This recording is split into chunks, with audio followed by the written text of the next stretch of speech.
G'day, Andrew here again from Guitar Street. Thanks so much for tuning in. Look, I've got some really exciting news today. Remember that really rusty SG, that thing that was falling apart and fell apart while I was pulling it apart? Well, it's finished. I've finally finished it. The project I thought would never end it's ready. Wow. I'm going to show it to you.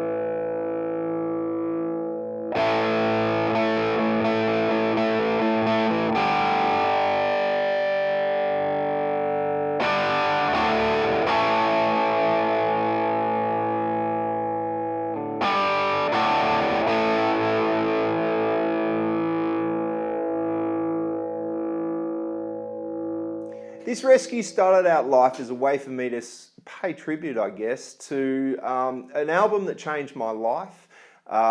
It's an album I still love and still crank out quite a lot. Back in Black. It had its 40th anniversary last month, and it was always planned that I was going to try and finish this project for that time. It's taken months. In fact, I tallied it up. It's taken about 100 hours of my time just to get this thing playing again. I'm going to donate this guitar to a really worthy cause. There's an awesome music program down in country Victoria in Australia.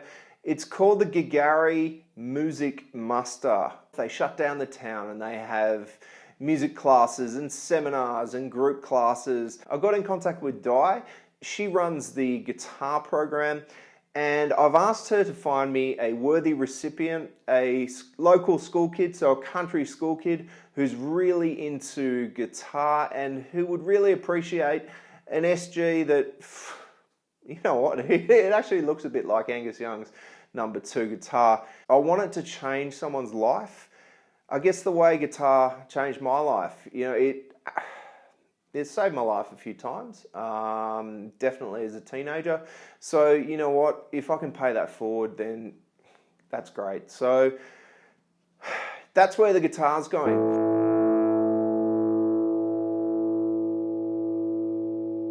I've decided to keep doing this.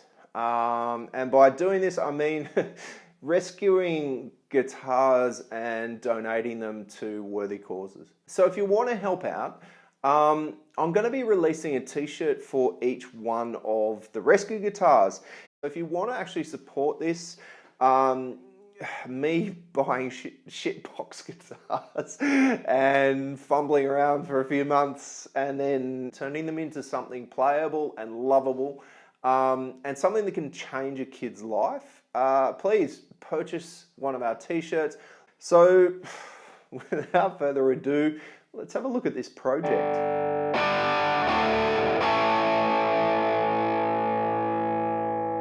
In the last video, you might remember, I was up to the point where I needed to refret. I just finished defretting. There was absolutely no chip out. The thing was looking great. I needed to put in some new frets. I had some Hoscos lying around. The Hoscos were pre-cut. They're small size. So I thought it would be an easy way for me to tackle my first ever fret job. Unfortunately, I'd already sprayed the neck. Yeah, so black nitrocellulose paint with no clear coat doesn't do well with a hammer. Just dip. The good news is that the frets have come up really well. I trimmed them, filed them down 45 degrees, leveled them, crowned them. To be honest, I'm really proud of the job that I did, considering this is my first fret job. And now that the guitar's back together, there's only 1 or 2 really high points. It's great. There's not too much buzzing and there's quite a bit of sustain on this neck, so I'm stoked that it's come back together so well. Now, you probably remember me saying in one of those first episodes that I was going to keep the patina and I was going to keep it looking really sort of aged and all that kind of stuff. All of that went out the window, to be honest, as soon as I decided to donate this guitar. As you can see, it was looking pretty ratty. I filled the holes in the body that had been drilled out to remove the screws, and to be honest, I looked at it and thought, let's just paint. So it was off to the backyard spray booth again. A few more cans of black nitro and it was ready to go. I didn't use any sealers or fill any of the body. I wanted to keep it looking pretty original. So the crack lines underneath that you were showing, a couple of them have come through which look really great in that paint job. Sanded back the orange peel, took it back right through from 1,000, 2,000, 3,000 grit, then got on with the buffing. The paint's come up really well. There's no orange peel, there's a few scratches, already chipped it. Yeah, I dropped the bloody thing twice after painting it too. One of the horns fell off. There's a big ding on the bottom, which I had to then repair and respray. So I reckon I'm down about 5 or 6 cans of nitro in this build. One of the things that's come up really well and I'm stoked with is this pick guard. So this is the original pick guard. I kept it because it is the big custom style.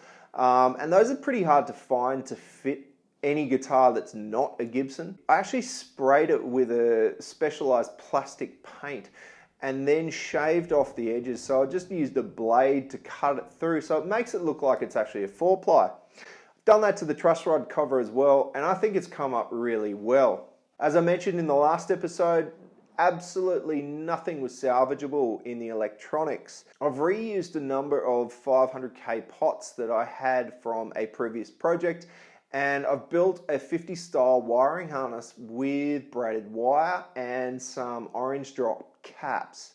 Okay, to the pickups. In the neck we have an Epiphone which I've stolen from a 335 project that I had, and in the bridge it's an MIJ mystery bucker. It looks great, it's gold, it's got about 9k output. The knobs, they're the originals. I managed to save them too. One of them of course did break. Okay, so you probably remember the bridge was actually rusted together. It was rusted onto the posts, and the tail piece was rusted onto the posts as well. I managed to remove them and I've cleaned them up. I think they've come up really well. Everything's original in that tailpiece and bridge. You know what? I'm just happy to be able to reuse something. Another casualty of the paint job was the mother of pearl inlay. Yeah, don't ask. I'm not going to explain what happened to it, but I've replaced it with a beautiful gold water slide decal. Yeah. Tuners, they were completely cactus on the inside. So I've gone some Grover style in the chrome finish. The original nut slotted straight back on, so that's great. All the string spacing is pretty much bang on, except for that neck pickup. Surprisingly, the truss rod is perfect too. I didn't think it was going to be adjustable, but it was. And with strings on, there's a nice little bit of relief that's come across. So, you know what, this thing is going to be a beautiful playing guitar once I finish those high frets. There are a couple of things left to do on this guitar now. After letting the neck settle with strings on, I'm going to give those frets a quick spot level and a crown, get them playing beautifully. It's actually really, really beautiful to play this guitar at the moment. The next video, I will absolutely put together a tone test and we'll have more information on how you can support me getting these rescue guitars down to worthy recipients. So this one, we're looking for a hard case. I don't have an SG hard case that I can donate to this build. I want to send this down to Victoria in a hard case. I don't want to risk having to remove the neck and then have some poor kid on the end of it getting guitar in pieces. And there's also a couple of shims in the neck pocket because he could have driven a truck through it, to be honest. If somebody out there is able to supply a hard case for an SG, that would be absolutely fantastic. Any businesses that want to get on board, please hit me up. I've got the address down below. I'm also going to include some information at guitarstreet.co and on our Instagram page at guitarstreet.co. Thanks so much for your support and all the messages and emails you've sent about this rusty bag of bones. It's back together, it's playing again. It's a beautiful guitar, and some kid in country Victoria is gonna love it. Stay tuned for the next episode. We're gonna give this thing a tone test. I'll fix the high fret, I'll put some strap buttons on. What else has got to be done again? Shit. Oh yeah, fix up some of that paint. Actually, no, I'll fix up the paint before I send it because I'll probably drop it again. Don't forget, if you want to keep seeing more of these rescue videos, please hit subscribe or follow us on Instagram at guitarstreet.co.